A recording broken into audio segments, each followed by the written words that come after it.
ஒரே கருத்து தான். ஒவ்வொருத்தரும் ஒவ்வொரு விதமா பேசுவோம். நான் முதல்ல இருந்து எல்லாரும் அண்ணன் ஜெயச்சந்திரன் சொல்லிட்டாரு, மும்மூர்த்தி அண்ணன் சொல்லிட்டாரு. நான் வேற சப்ஜெக்ட் சொல்றேன். நான் இங்க உட்கார்ந்து இருக்கிறப்ப பெரிய மனுஷன் அவர் உட்கார்ந்தார். எப்படியும் பேசுறதுக்கு முன்னாடி அதை கொடுக்க போறாரு. பேசுறதுக்கு முன்னாடி வாங்கிக்கோ அப்படின்னு நான் வாங்கினேன். அவர் என்ன கொடுத்தாருன்னு அப்புறம் சொல்றேன். ஒரு 3 மாதத்திற்கு முன்னால் நம்முடைய தமிழக அரசினுடைய காவல்துறை கூடுதல் தலைவராக இருக்கக்கூடிய ஐயா டேவிட்சன் ஆசீர்வாதம் ஐபிஎஸ் அவர்களை நான் சந்தித்து, விழுப்புரம் மாவட்டத்திலே நிறைய விபத்துகள் நடக்கிறது, சாலைகளிலே போக்குவரத்து நெரிசல் ஏற்படுகிறது, குறிப்பாக விழுப்புரம் மாவட்டம் இருக்கக்கூடிய திண்டிவனம் பகுதியில் இருந்து உளுந்தூர்பேட்டை வரையிலே கடும் போக்குவரத்து நெரிசல் ஏற்படுகிறது. உங்களோடு பயிற்சி பெற்று இன்றைக்கு இந்திய அரசாங்கத்திலே தேசிய நெடுஞ்சாலை ஆணையத்தினுடைய இயக்குநராக இருக்கிற உங்களுடைய நண்பர் சந்தோஷ் யாதவ் ஐஏஎஸ் இடத்திலே எங்கள் தொகுதிக்கு நீங்கள் மேம்பாலங்களை பரிந்துரைக்க வேண்டும் என்று அவரிடத்திலே நான் ஒரு பட்டியல் கொடுத்தேன். அதுல ஒண்ணு, கடந்த 3 மாதத்திற்கு முன்னால் நம்முடைய வி சாலையிலிருந்து கொங்கராமுடியிலிருந்து திமுக கிளை செயலாளர் மகன் டாக்டர் அவர் 5:30 மணி ட்ரெயின் ஏற்றுறதுக்கு அவங்க அப்பா அழைச்சிட்டு வர்றாரு. ட்ரெயினை பிடிக்க வர்ற அர்ஜென்ட்ல அவசரத்துல அப்பாரும் பிள்ளையும் அடிபட்டு இறந்துட்டாங்க. அந்த இடத்துல ஒரு சிறு பாலம், முண்டியம்பாக்கம் வழுதாவூர் ரோடு, அது பாத்தீங்கன்னா சர்வீஸ் ரோடா இருக்கும். ஆலைக்கு நேரம் சக்கரால வர முடியாது. அதற்காக ஒரு மேம்பாலம், பனையபுரத்தில் ஒரு மேம்பாலம், அதற்கடுத்து திருவாமாத்தூர் பகுதியில் ஒரு சிறு மேம்பாலம், முண்டியம்பாக்கம் மருத்துவமனையில மேம்பாலம் பணியை விரைவு செலுத்த வேண்டும். அதற்கடுத்து விராட்டிக்குப்பம் பகுதியில் ஒரு சிறு பாலம் அமைக்க வேண்டும் என்று நான் அவரிடத்தில் அந்த பட்டியலை கொடுத்தேன். நான் நேற்றைய தினம் இரவு சென்னையில இருந்து 12 மணிக்கு வந்தேன். இப்படி ஒரு மனு கொடுப்பாரு இந்த பெரிய மனுஷன் எனக்கு தெரியாது. அவர் உடனே எனக்கு சொன்னாரு, சிவா நீங்க போயிட்டு இங்கிலீஷ்ல அடிங்க, லெட்டர் பேட் அடிச்சு எனக்கு வாட்ஸ்அப் பண்ணுங்க, நான் அவருக்கு அனுப்புறேன். அவருடைய நண்பர் என்று சொன்னார். நான் ஒரு இங்கிலீஷ் லெட்டர் பேட் 100 பேட் அடிச்சு அதுல டைப் அடிச்சு அதை கொடுத்து அது எல்லா பேப்பர்லயும் வந்துச்சு. இதை ஏன் சொன்னா, நான் ஒரு கிராமத்திலிருந்து வந்தவர். என்னை திராவிட மாடல் நாயகர், என்னுடைய இதய தெய்வம், கழகத்துடைய தலைவர், தமிழ்நாட்டுடைய முதலமைச்சர் மு.க. ஸ்டாலின் அவர்கள் வேட்பாளராக அறிவித்து நம்முடைய விழுப்புரம் மாவட்டத்துடைய விடுவெள்ளி என்னாலும் நம்முடைய அமைச்சர் அண்ணன் பொன்முடி அவர்களுடைய தலைமையிலே தேர்தல் பணிக்குழு அமைக்கப்பட்டு அருமை நண்பர் மாவட்ட செயலர் கௌதமி சிகாமணி அவர்களோடு நான் இந்த பகுதிக்கு ஓட்டு கேட்க வந்தேன். நான் வேட்பாளராக வந்தது இது முதல் முறை. ஆனால் இந்த பகுதியிலே தேர்தல் பணியை என்னை வெற்றி பெற செய்ய வைக்க வேண்டும், அதிக வாக்கு வித்தியாசத்திலே வெற்றி பெற செய்ய வைக்க வேண்டும் என்று ஊரக வளர்ச்சித்துறை அமைச்சர் அண்ணன் திண்டுக்கல் கழகத்துடைய துணை பொதுச் செயலாளர் ஐயா ஐ பெரியசாமி அவர்களும், உணவுத்துறை அமைச்சர் அண்ணன் சக்கரபாணி அவர்களும் இந்த பகுதியில் இருக்கிற 19 பூத்துல பொறுப்பெடுத்து வேலை செஞ்சாங்க. ஆனால் நான் சின்ன பையனா இருந்த காலத்திலிருந்து, சின்ன பையனா 1987 இருந்து இந்த ஊர்ல மதிய அவங்க அப்பா வேல் அண்ணாங்க விழுப்புரத்தில் இருப்பாரு. அவர் எனக்கு சைக்கிளுக்கு ஜாமீன் போடுவாரு. நான் சைக்கிள் எடுத்துக்கிட்டு எங்க பகுதியில் நடக்கிற கல்யாணமா இருந்தாலும், எங்க சொந்தக்காரங்க வீட்டு கல்யாணமா இருந்தாலும், நான் இப்படியே சைக்கிள்ல போய் திருவாமாத்தூர்ல வரிசை வச்சுட்டு திரும்ப சைக்கிள்ல வந்த அன்னைக்கு பைபாஸ் கிடையாது. ஆனால் இன்றைக்கு பைபாஸ் வந்துருச்சு. இன்றைக்கு நான் வேட்பாளராக வந்து அந்த நேரத்தில் என்னுடைய பக்கத்தில் நின்று அண்ணன் மும்மூர்த்தி சொன்னார், இந்த இடத்துல ஒரு பகுதி நேர கடை வேண்டும், நீண்ட நாட்களாக இந்த பகுதியில் இருக்கக்கூடியவர்கள் மனு கொடுத்து கொண்டிருக்கிறார்கள் என்று சொன்னார். நிச்சயமாக செய்கிறேன் என்று சொன்னேன். நான் சட்டமன்ற உறுப்பினராக பதவியேற்று 16 மாதங்களில் இந்த பகுதிகளில் எந்தெந்த திட்டங்கள் வேண்டும், எந்தெந்த ஊருக்கு எதை எதை செய்ய வேண்டும் என்று என்னிடத்திலே மாவட்ட செயலாளர் கௌதமி சிகாமணியும் அந்தந்த பகுதியில் இருக்கிற ஒன்றிய செயலாளர்களும் எப்பொழுதெல்லாம் சொல்லிக் கொண்டிருக்கிறார்களோ அப்பொழுதெல்லாம் நான் யாரிடத்திலே எந்த தேதியிலே அந்த அமைச்சர் அந்த அதிகாரிடத்திலே கொடுத்த கடிதத்தை எடுத்து அவர் கையில கொடுத்துருவார். திடீர்னு அண்ணன் மும்மூர்த்தி வந்து இந்த திருவாமாத்தூர் அணைக்கட்டை உடச்சிச்சுப்பா அப்படின்னாருன்னா 3 மாசத்துக்கு முன்னாடி ஐயா துரமுருகன் கிட்ட கொடுத்த லெட்டர் காப்பி எடுத்து கொடுத்து எனக்கு அங்கிருந்து பதில் வந்திருக்கும். அந்த லெட்டரை எடுத்து கையில கொடுத்துருவான். குறிப்பாக அது அகரஞ்சித்தாம் ஒரு ஏரியாக இருந்தாலும் அல்லது இந்த பக்கம் இருக்கிற ஆவுடையார்பட்டி, கிழக்க இருக்கிற ஆவுடையார்பட்டி ஏரியா இருந்தாலும், அல்லது திருவாமாத்தூர் அணைக்கட்டா இருந்தாலும், எதெல்லாம் பெஞ்சால் புயலில் சேதமடைந்ததோ அதையெல்லாம் செயல்படுத்த வேண்டும் என்று நான் அக்கறையோடு செயல்பட்டுக் கொண்டு வருகிறேன். இது என்னுடன் படித்த உங்க தாசில்தார் செல்வமூர்த்திக்கு தெரியும். அவர் நல்லா படிச்சார், படிக்கிறது தவிர வேற எந்த வேலையும் செய்ய மாட்டார். அவர் இப்ப தாசில்தார் ஆயிட்டாரு. அரசாங்கத்தில் ஜீப்பு கொடுத்துக்கிறாங்க, அரசாங்கத்திலே டீசல் கொடுத்துக்கிறாங்க, அரசாங்கத்திலே டிரைவர் கொடுத்துருக்காங்க. அவர் சிறப்பா இருக்கிறார். நான் படிக்கிற போது எங்க ஊர்ல அப்ப சர்க்கார் கிணறு தான், டேங்க் கிடையாது. நான் தலையில தண்ணி தூக்கி தான் நானும் செல்வமூர்த்தி வருவோம். எங்க ஊர்ல நிறைய மண் குடம் உண்டு, எங்க ஊர்ல பித்தளை குடம் உண்டு. நான் எத்தனையோ முறை கீழே போட்டிருக்கிறேன். அன்னைக்கே நான் 1985 தினகரன் பேப்பர்ல வாசகர் குரல். ஏன்னா இன்னைக்கு இருக்கிற சாட்சி அவர் செல்வமூர்த்தி, நான் அவர் ஒரே கிளாஸ். இப்ப எப்படி ஒரே பெஞ்சில் அண்ணன் செல்வமூர்த்தியோட ஜெயச்சந்திரன் உட்கார்ந்து இருக்காரோ அந்த மாதிரி என் பக்கத்தில் அவர் எஸ்சி செல்வமூர்த்தி, நான் சிவா எஸ்ஐ, ஒரே பெஞ்சு. நான் வாசகர் குரலுக்கு லெட்டர் போட்டு அன்னியூருக்கு மேல்நிலை நீர்த்தேக்க தொட்டி அமைக்கப்படுமா அப்படின்னு அது செய்தி வந்து இன்றைக்கு தண்டாட்சிபுரத்தில் திமுகவின் செயலாளராக இருக்கக்கூடிய என்னுடைய ஆசிரியர் தேவசேனாதிபதி ஐயா அந்த கிளாஸ்ல சொன்னார். அவர் இருக்கார். இப்படி பல பேர் கோரிக்கைகளை கொடுத்து கொண்டிருக்கலாம், பல பேர் மனுக்களை கொடுத்திருக்கலாம். ஆனால் நான் சட்டமன்ற உறுப்பினராக பொறுப்பேற்று இங்கே இருக்கக்கூடிய நம்முடைய சிஎஸ்ஆர் மணிமொழியை குறைந்தபட்சம் 20 முறையாவது என்னை வந்து என்னுடைய அலுவலகத்தில் சந்தித்திருப்பார். நான் அவங்க கிட்ட கேட்டது ஸ்டாலின் நகர் கடை என்னாச்சு, அடுத்தது சாணாந்தோப்புக்கு கடை என்னாச்சு, சோழாமுண்டிக்கு கடை என்னாச்சு அப்படின்னு. எப்பொழுதெல்லாம் நம்முடைய நீ உட்கார கூப்பிட்டு ஒரு 20 முறையாவது என்னுடைய இல்லத்திற்கு வந்திருப்பார். நான் எப்பெல்லாம் வாட்ஸ்அப் போடுறனோ நாளை 3 மணிக்கு சந்திக்க முடியுமான்னா எஸ்ஆர்னு போடுவாங்க, 2:50 ஆபீஸுக்கு வருவாங்க. அதே போலத்தான் கடந்த வாரம் என்னிடத்துல வாட்ஸ்அப் போட்டப்ப, சார் 3 பேர்பரி ஷாப் ஆர்டர் ரெடின்னாங்க, பிளீஸ் கம் டு ஆபீஸ் வந்து என்கிட்ட ஆர்டர் கொடுத்தாங்க. நீ செஞ்சியா நான் செஞ்சனா யார் செஞ்சாங்கிறது பிரச்சனை இல்லை. யார் செஞ்சாலும் இந்த விக்கிரவாண்டி தொகுதி மக்களுக்காக செய்ய போறோம். அதை நம்முடைய கூட்டுறவு சங்க தலைவராக இருந்த நம்முடைய அண்ணன் மும்மூர்த்தி அவர்கள் எப்பொழுதெல்லாம் என்னை சந்திக்க முடிகிறதோ அப்பொழுதெல்லாம் இந்த பகுதி அவர் ஊர், அவருக்கு ஊர் பாசம் இருக்கும். என்ன வேணும் என்ன இருக்கிறோம். அண்ணன் அவர்கள் ஜெயச்சந்திரன் பேசுற போது ஒரு கருத்தை சொன்னார். நான் பேங்க் தலைவர் 96. நான் மும்மூர்த்தி அண்ணன் தலைவராக இருந்த காலத்தில் நான் தலைவராக இருக்கிற போது ரகுராமன் சேல்ஸ்மேன், இன்னைக்கு செக்ரட்டரி. அவர் இன்னும் செக்ரட்டரியாவே வளரல, சேல்ஸ்மேனாவே இருக்கிறார். அதனாலதான் இந்த நிகழ்ச்சியில் அவர் பேன் வைக்கல.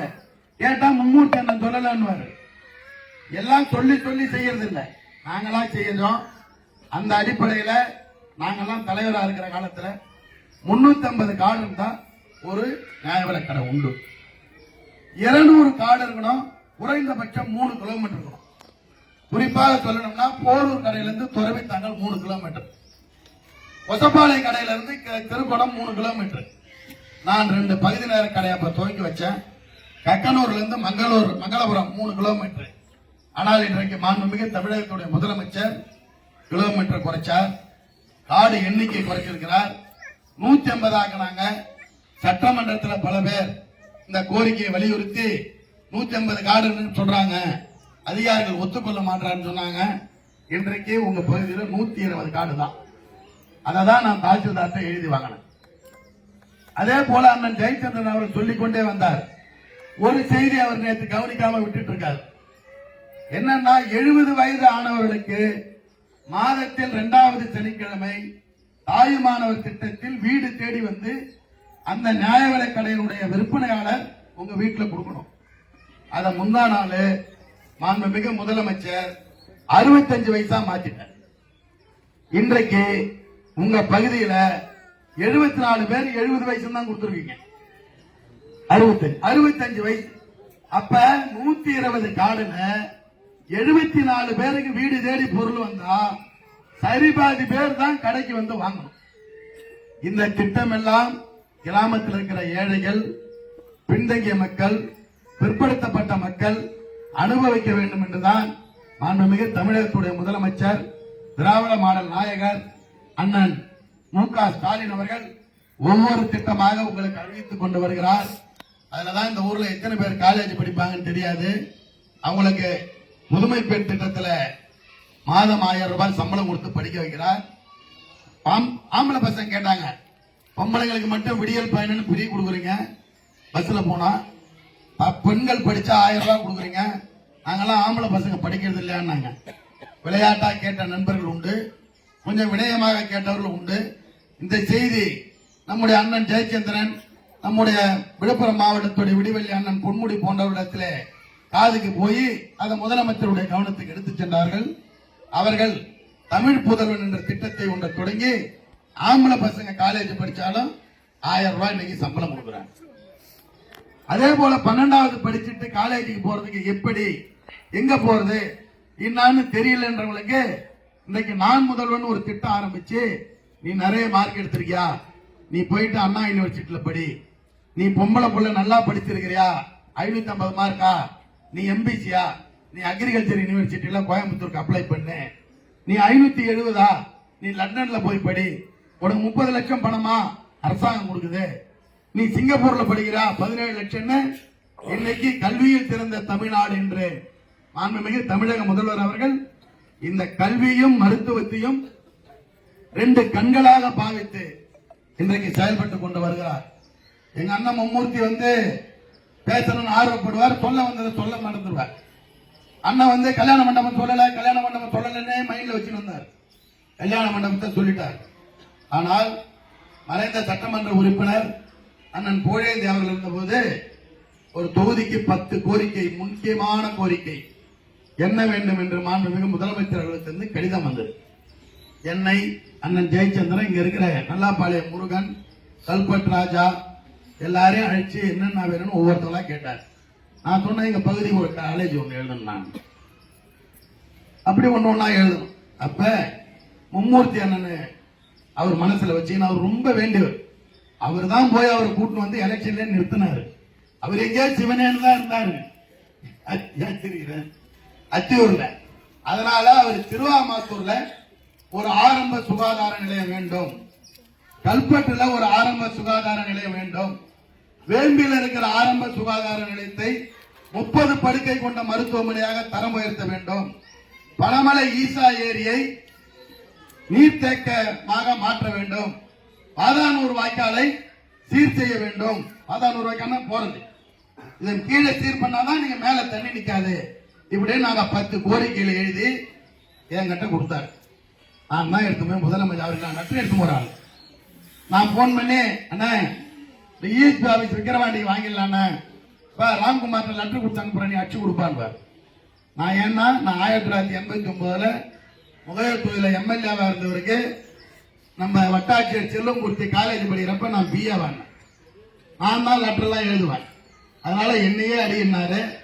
லெட்டர் எழுதின என்ன, கைப்பை தூக்கி போன நானு இன்னைக்கு எம்எல்ஏவா சட்டமன்றத்துக்கு என்ன மாண்புமிகு முதலமைச்சர் அனுப்பி இருக்கிறார். அதற்கு காரணம் இங்க இருக்கிறவங்களுக்கெல்லாம் தெரியும். எங்க பகுதியில் நான் சமத்துவபுரம் கட்டினேன். எங்க ஊரு சின்ன ரோடு, ஓடியாருவாங்க, ஒரு வண்டி கட்ட வண்டி போனா டிவிஎஸ் வீட்டுல போக முடியாது, புருஷன் பொண்டாட்டி கீழே இறங்கினா விழுந்துருவாங்க. இன்னைக்கு என்ஹெச் மாதிரி பெரிய ரோடு போட்டிருக்கிறோம். அதே போல அண்ணன் புகழேந்தி இடத்துல இந்த ரோடு நம்ம ஈபில இருந்து திருவண்ணாமலை வரை நேஷனல் ஹைவேஸா போயிடுச்சுன்னா நம்ம கிட்ட இருக்கிற எம்டிஆர் ரோட மாற்றி எழுதணும் என்று சொன்னேன். அண்ணன் மும்மூர்த்தி அண்ணனுக்கு ஞாபகம் இருக்கான்னு தெரியல. இங்க பொன்னுசாமி ஹோட்டல்ல இருந்து சூரப்பட்டு வரையில் இருக்கக்கூடிய சாலையை இன்றைக்கு 2 பக்கமும் அகலப்படுத்தி பெரிய நெடுஞ்சாலையாக மாற்றி போட்டிருக்கோமா? இதுவும் திமுக ஆட்சி தான். அதே போல சுதந்திரம் பெற்று பஸ்ஸே இல்லாத ஒரு துறவி தாங்கள். நான் பேங்க் தலைவராக இருந்த, நான் தான் ரேஷன் கடை கொடுத்தேன். அங்க இருந்து நன்றி சொல்ல போறப்ப நீ செஞ்சு கொடுத்துருப்பா நாங்க ஒரு அம்மா சொன்னாங்க. அதான் வயசானவங்க இருக்காங்கல்ல, வெள்ளத்தலையா, அந்த மாதிரி ஒரு அம்மா நீ தான் ரேஷன் கடை செஞ்ச, நல்லா இருக்கிற, நீ பஸ் விடுப்பான்னாங்க. நான் அந்த பஸ்ஸை எப்படி திரும்ப விட்டேன், துறவி தாங்கல் இருந்து சூரப்பட்டு வெங்கந்தூர், ஆரியூர், திருவாமாத்தூர் வழியா இப்ப விழுப்புரம் விட்டுருக்கேன். நீங்க யாரும் இந்த வழியில பஸ் கேட்கல, புத்தம் புது பஸ். இதுக்குதான் எனக்கு நீங்க என்ன நம்பி ஓட்டு போட்டீங்க, அதுக்குதான் நான் எம்எல்ஏ. அதைத்தான் நான் திரும்ப திரும்ப சொல்றேன். நான் ஒரு கிராமத்திலிருந்து சைக்கிள்ல வந்து விழுப்புரம் வந்து திருவாமாத்தூர் வந்தவன். என்னிடத்திலே மாண்புமிகு முதலமைச்சர் அலுவலகத்தில் இருக்கக்கூடிய ஐஏஎஸ் அதிகாரிகள் உங்க தொகுதிக்கு என்னென்ன அறிவிக்க வேண்டும் என்று கேட்டார்கள். நீங்க எல்லாம் பல பேர் நம்முடைய முன்னாள் அமைச்சர் ஐயா ஏ கோவிந்தசாமி அவருடைய மணிமண்டபம், சமுதாய போராளிகள் மணிமண்டபம் திறப்பு விழாவுக்கு வந்திருப்பீங்க. அண்ணன் மும்மூர்த்தி உங்களை கூட்டு வந்திருப்பாரு, மதி கூட்டு வந்திருப்பாரு. அங்க அறிவிச்ச 9 கோரிக்கைகளில் 9 திட்டங்களில் 6 திட்டம் விக்கிரவாண்டி. 100 வருஷம் நிறைவேறாதிருந்த நந்தன் கால்வாயை 370 கோடியில சாத்தனூர் அணையின் உபரி நீரை ஊட்டு கால்வாய் அமைத்து நந்தன் கால்வாயோடு இணைப்பது அப்படின்னு எல்லாம் நம்ம தொகுதி. அதுல ஒண்ணுதான் திருவாமாத்தூர் அபிராமீஸ்வரர் சன்னதியில் கழிவறை மற்றும் உணவகத்துடன் கல்யாண மண்டபம். ஏன்னா நான் கட்டவன்ல வருவேன், சைரன்ல வந்திருக்கிறேன். நெல் அவிக்கிற தேவசாவில புளிசாதம் கிண்டி கல்யாணம் பண்ணிட்டு போய் குளத்துல மந்தார இலையில சாப்பாடு கொடுப்பாங்க. எனக்கு மண்டபம் இல்ல, அதை நான் மனசிலே வச்சிருந்தேன். என்னை ஆதரித்து பிரச்சாரம் செய்ய வந்த வருங்கால தமிழகத்தை வழிநடத்திருக்கிற எங்களுடைய துணை முதலமைச்சர் அண்ணன் உதயநிதி ஸ்டாலின் அவர்கள் திருவாமாத்தூர் கோயில் கோபுரத்துக்கு நேரா ஏறி முத பிரச்சாரம் பண்ணார். நான் ஏறி நின்னேன். கோபுரத்தை பார்த்து நான் வேண்டிக்கிண்டு நாம ஜெயிச்சா இந்த ஊருக்கு ஒரு பெரிய திட்டம் நம்ம பேர் இருக்கிற மாதிரி செய்யணும்னு நினைச்சேன். அதற்காக தான் செய்திருக்கிறேன். எவ்வளவு விமர்சனம் வரும் எனக்கே. நான் கூட அண்ணன் இங்க உட்கார்ந்த உடனே நான் தாய்தார் பேசுறப்ப நானும் ஜெயச்சந்திரனும் பேசின்னு இருந்தோம். ஆனா இந்த மாதிரி ஒருத்தன் போன் பண்ணி சொன்னாங்களான்னு சொன்னேன். ஏன்பான்னாரு, இருக்குதான் செய்யும் அரசியல்ல போட்டி பொறாம பொச்சிருப்பு. 35 வருஷம் எல்லா வேலையும் செஞ்ச அண்ணன் பொன்முடியே தப்பா பேசுற ஊரு இது. நான் 16 மாசத்துல செஞ்சதை செய்யணும் சொல்லுவாங்க. நான் என்னுடைய மனசாட்சி, யாராவது இங்க இருக்கிறவங்க எங்க ஊருக்கு பஸ் உடன் சாணி மூட்டில் கொடுத்தாங்களா, ஆரியூர்ல கொடுத்தாங்களா? நானா அந்த பஸ் எழுதுறேன். அந்த பஸ் துறவி தாங்கல இருந்து வீரமூர் வருது, பஸ்ஸே கிடையாது. சுதந்திர மனிதனிலிருந்து பஸ் கிடையாது. நான் எழுதுற போது வெங்கந்தூர் ஆர்பி முருகன் ஒன்றிய செயலாளர், திருவாமாத்தூர் மும்மூர்த்தி எங்க பெரியப்பா, அவர் அவங்க அப்பா, அவரு பெரிய மனுஷன் நல்லா வச்சிருந்தாரு. அதனால நான் திருவாமாத்தூர் வழியா விழுப்புரத்துக்கு நானா தான் பஸ் எழுதியிருக்கிறேன். நானா அண்ணன் சொன்ன மாதிரி எந்த பகுதியும் விட மாட்டேன். மதுரப்பாக்கத்துல இருந்து ஆரம்பிச்சு அது நல்லாப்பாளையத்தில் முடிஞ்சாலும் சரி. ஒரே ஒரு செய்தி மட்டும் உங்களுக்கு சொல்லிடுறேன். நீங்களாம் நம்ம ஜனம் சொல்றது, நான் கிராமத்தான், நீங்களும் கிராமத்தான். ஹைவேஸ்ல இந்த வருஷம் வேலை செய்யறதுக்கு ரோடு லிஸ்ட் என்கிட்ட கொடுத்தாங்க. நான் பார்த்தேன், டி உட்கார்ந்தாரு. என்ன சார் அமைச்சர் எனக்கு வந்து அறிவிச்சிருக்காரு, உத்தரவாதம் கொடுத்தாரு, நீங்க அந்த ரோடு இல்லைன்னா. இல்ல சார் பணம் இல்ல, இதை கொஞ்சம் குறைச்சிட்டேன். மாண்புமிகு பொதுப்பணி மற்றும் நெடுஞ்சாலைத்துறை அமைச்சர் அண்ணன் வேலு 50 பூத்துகளை எனக்கு பொறுப்பெடுத்து செஞ்சார். அவர் திருவண்ணாமலையிலிருந்து கண்டாட்சிபுரம் வந்து வடக்க வட்டியை திருப்பினா நல்லாப்பாளையம் தான் ஃபர்ஸ்ட் பூத். அதுல இருந்து தான் கடையன் கருவாச்சி வழியா பனமலைப்பேட்டை வந்தார். அந்த சாலையை அகலப்படுத்துறேன்னு சொல்லி இருந்தார். அதை கொடுக்கறதா இருந்தா நான் ஒத்துக்கிறேன், இல்லைன்னா நீங்க போங்க சார்னு போயிட்டு ஒன்றிய செயலாளர் நல்லாப்பாளையம் முருகனுக்கே தெரியாது. உடனடியாக நான் சென்னைக்கு 12 மணி ரயில பிடிச்சி போய் அமைச்சரை சாயந்தரம் பார்த்து, எப்படியோ விட்டு போச்சுப்பா, நான் மொத்தத்தையும் 8 கிலோமீட்டர் பண்ணலாம், நான் 3 கிலோமீட்டர் செய்து கொடுக்கிறேன் என்று உத்தரவாதம் கொடுத்து இன்றைக்கு நான் சேர்த்துட்டு தான் வந்திருக்கிறேன். ஒரு நாள் இங்க இருக்கிறேன். நேற்று நான் சென்னையில் இருந்தேன். நாளைக்கு காலையில நந்தன் கால்வாயுடைய பயிலு ஒரு சின்ன கேள்வி கேட்டு திருவண்ணாமலை ஆட்சியருக்கு போயிருக்குது. அதோட தொடர்ச்சியான வேலையை 3 நாளைக்கு முன்னாடி செய்துட்டு வந்தேன். நாளை காலையில சென்னைக்கு போறேன். ஒரு நாள் நான் சென்னைக்கு போய் எந்தெந்த திட்டங்கள்லாம் நம்ம தொகுதிக்கு வரணுமோ அதுலதான் திருவாமாத்தூர் அணைக்கட்டு இருக்கு, அதுலதான் அகர சித்தாம்பூர் அணைக்கட்டு, காங்கியனூர் அணைக்கட்டு, எல்லாம் பெஞ்சாப் கோயில்ல மது ஒடிச்சிச்சு, ஏற்றுழு வீசுன்னு வாக்கா ஒடிச்சிச்சு. ஏரியை பாத்தீங்கன்னா அடங்குணம் ஏரி காலி, வெள்ளையாம்பட்டி ஏரி காலி, அகர சித்தாம்பூர் ஏரி இல்ல, தும்பூர் ஏரி இல்ல, ஆவுடையார்பட்டி ஏரி இல்ல, விக்கிரவாண்டி ஏரி இல்ல. 11 ஏரிகளை எழுதி கொடுத்திருக்கிறேன். மாண்புமிகு கழகத்துடைய பொதுச் செயலாளர் நீர்வளத்துறை அமைச்சர் ஐயா துரைமுருகன் இவன் சொல்றதை செஞ்சு கொடுத்துருங்க, இது நியாயமானது என்று சொல்லி அனுப்பிச்சிருக்கிறார். எஸ்டிமேட்லாம் போட்டு சீஃப் இன்ஜினியர் இருந்து நீர்வளத்துறை செயலாளர் இப்ப நிதித்துறை செயலாளர் வந்திருக்கிறது. நாளைக்கு எனக்கு 2:30 மணிக்கு அப்பாயின்மெண்ட் கொடுத்திருக்கிறார். அதையும் போய் பார்க்கிறேன். அதனால என்னால் முடிந்த வரையில் நான் இந்த தொகுதிக்கு பணியாற்றுகிறேன். அண்ணன் ஜெயச்சந்திரன் மாவட்ட பஞ்சாயத்து தலைவர், இந்த பகுதியினுடைய ஒன்றிய செயலாளர், அவரால் இந்த பகுதிக்கு என்னெல்லாம் செய்ய முடியுமோ அதெல்லாம் செஞ்சாரு. அவருக்கும் ஊர் பாசம் கூட கொஞ்சம் குறைச்சலாம். ஒரு நகராட்சிக்கு என்னென்னலாம் வசதி வேணுமோ அதெல்லாம் தென்னம்மா தேவிக்கு செஞ்சாரு, செஞ்சுக்கிட்டே இருக்கிறாரு. அதுவும் எங்க ஊரு. நான் எம்எல்ஏ ஆனேன். இந்த ஊருக்கு ரேஷன் கடை திறக்கிறதுனால அந்த ஊருக்கு கூத்தமேடு ஆதி திராவிடர் பகுதிக்கு நாடக மேடை கட்டி கொடுத்திருக்கிறோம். புகழேந்தன்னால முடிஞ்சது புகழேந்தன் செஞ்சாரு. என்னால முடிஞ்சதை நான் செஞ்சுக்கிட்டு இருக்கேன். அண்ணன் ஜெயச்சந்திரனால முடிஞ்சதை செய்துட்டு இருக்கிறோம். நிச்சயமாக அடுத்த நிதியாண்டுக்குள் இந்த பாலத்தை நான் கொண்டு வருவேன் என்பது இந்த நேரத்தில் இங்க இருக்கிறவங்களுக்கு எனக்கும் சேர்த்து நான் உறுதி அளிக்கிறேன். எல்லாம் இங்க மேடையில் இருக்கிற பல பேருக்கே தெரியாது. என்னை எழுத்து நின்னவங்க எங்க சொந்தக்காரங்க. பாட்டாளி மக்கள் கட்சி மாம்பழம் யார்கிட்ட போய் சொல்றது? அண்ணன் தம்பி அடிச்சா அப்படி அடிச்சாங்களா? என்ன ஜெயிச்சது செல்லாதுன்னு ஹைகோர்ட்ல கேஸ் போட்டாங்க. அதுல ஒரு மாசம் சுத்தி இருந்தேன். நான் எம்எல்ஏவா எம்எல்ஏ இல்லையா? அதுல ஜெயிச்சேன். ஜெயிச்சுட்டு சரி விட்டுருவாங்க நம்மள அப்படின்னு நான் நினைச்சு வந்தா வடிவேல சொல்லுவாங்கல்ல சினிமாவில், அடிச்சு துவச்சு காய போடுறான்னு, அந்த மாதிரி சுப்ரீம் கோர்ட்ல போட்டாங்க. நான் யாருக்குமே இதை சொல்லல. என்னுடைய மனைவி கிட்ட கூட நான் இந்த கேஸ் இப்படி போயிடுச்சு அப்படின்னு சொல்லல. நான் ரொம்ப சங்கடப்பட்டா கூட்டி முழுங்குவேன். ஏன்னா நான் அங்காளம்மா கும்பிடுறாள். அதுக்கு உண்டானதை கடவுள் கேட்கின்ற நம்பிக்கையோட நான் யாரிடமும் என் கூடையே இருக்கிற நண்பர் நல்லாப்பாளையம் முருகனா இருந்தாலும் இல்ல அண்ணன் ஜெயச்சந்திரன் யார்கிட்டையும் சொல்லல. சரி ரைட், முடிஞ்சு போச்சு. இன்னும் 4 மாசம் முடிஞ்சா ஜெயிச்சா எம்எல்ஏன்னு இருக்கும். 2 முறை பேசிட்டோம் அப்படின்னு நான் அமைதியா சாமியை வேண்டிட்டு வேற என்னுடைய முதலாளி கிட்ட அந்த பொறுப்பை ஒப்படைச்சிட்டு போன திங்கட்கிழமை அந்த சுப்ரீம் கோர்ட்ல வந்தது. அந்த கேஸ் பெட்டிஷன்ல டிஸ்மிஸ் ஆகி இப்பதான் நான் தைரியமா உங்க முன்னாடி எம்எல்ஏ நிக்கிறேன்.